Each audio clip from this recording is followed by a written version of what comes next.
We got our record deal. We signed to a label called Be Crazy. We made first album, The Journey. We went out on the road, and the first single off that went in the top 40.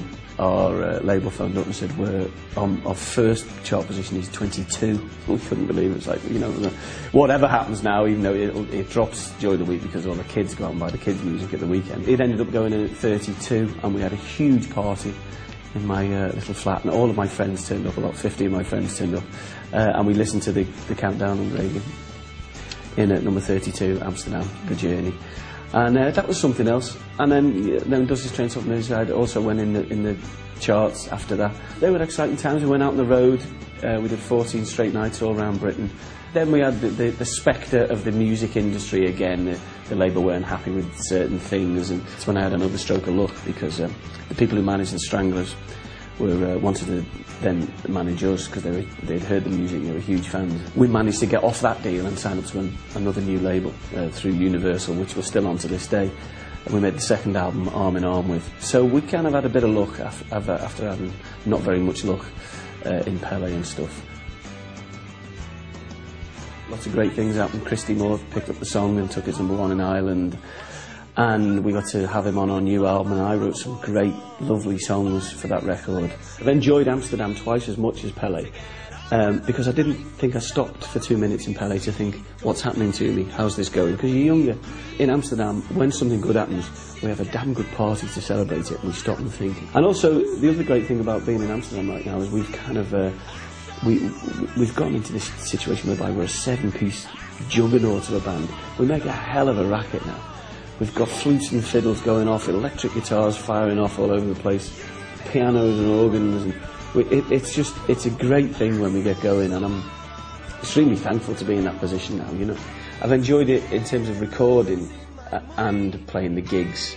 Part of that is when you get older, you do tend to stop and appreciate it and savour it as it goes on, and partly because I feel as though much nicer things have happened to us, you know. In Pele we tend to have a lot more money because we have more backing from a multinational company, and the labels we've signed to in Amsterdam have been smaller. But in Amsterdam we played the Janice Long show 4 times live. We never did that with Pele. We've, you know, done lots of work with Elvis Costello, released records with him. When you look round and you realise that you're doing a duet with Elvis Costello on EMI Records, and you hear it played back for the first time, and Elvis sings the first line, "Don't throw your love away," and then you sing the next line, you're listening to it, you're going, Jesus, that's something else, you know. That's like, maybe I will get to meet Bruce Springsteen after all.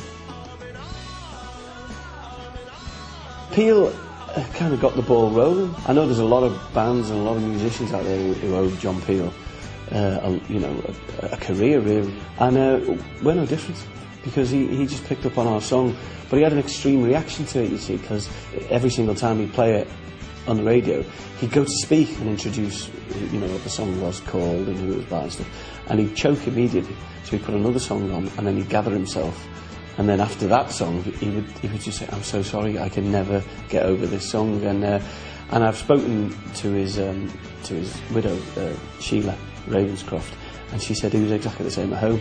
He'd play the record at home for his own fun, and she'd have to go and give him a big cuddle, which, as a songwriter, is just about the pinnacle.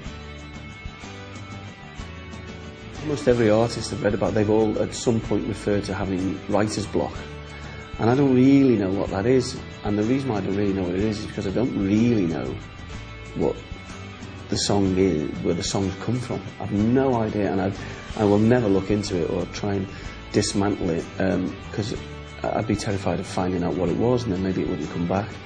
I got a song called Home, which is the first track on the last Amsterdam album. It's one of the best songs I've ever written, and 1 second it didn't exist, and the next minute it would come out of my guitar, and I still to this day don't know. And it's a beautiful thing. There's no sense that Amsterdam will ever split up, because there's kind of no point. Like our John, who plays electric guitar, has been in the band with me for 10 years, and he's making his own great record at the moment. So we're all very comfortable in the Amsterdam skin. It's the best thing. It's better than all of the other parts of the job.